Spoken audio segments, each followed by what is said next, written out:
Next example on rationalization of the denominator. Now if they tell you to rationalize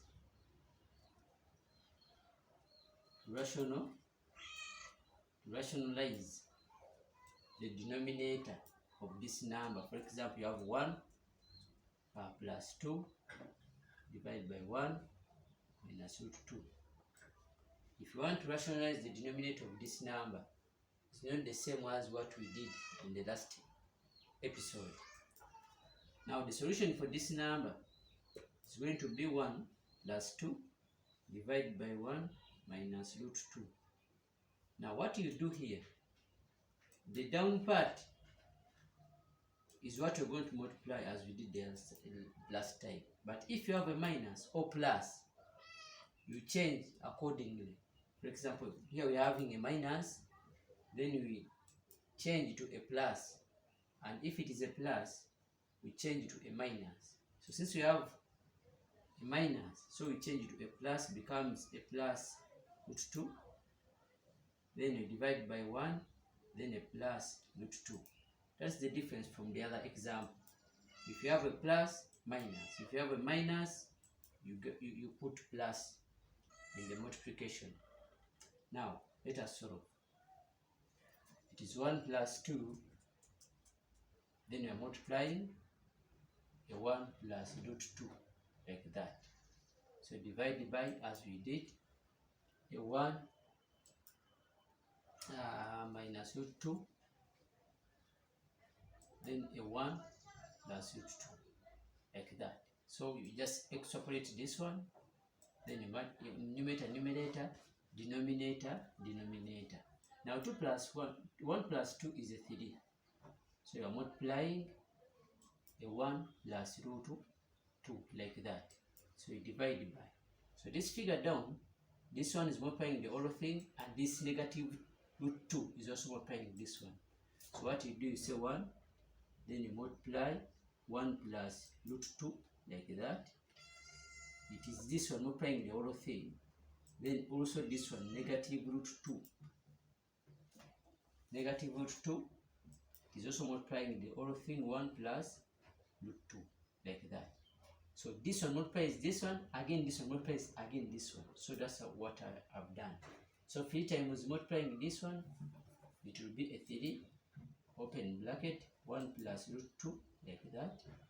Then close bracket, then divide by.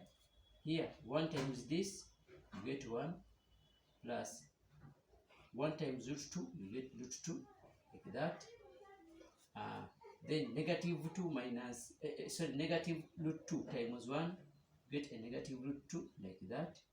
Then negative root 2 times root 2 is the same as multiplying inside, as we said. The same as saying negative root 2 times 2. Because you have this 2 and this 2, and you are multiplying, so you multiply the inside part. So what do you get?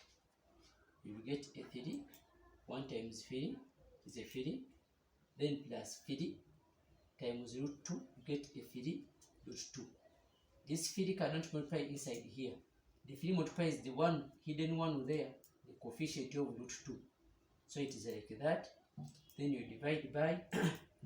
So 1 root 2, then minus root 2 will cancel out.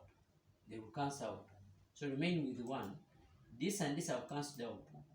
Minus, now this is 2 times 2, giving me 2 squared, or giving me 4.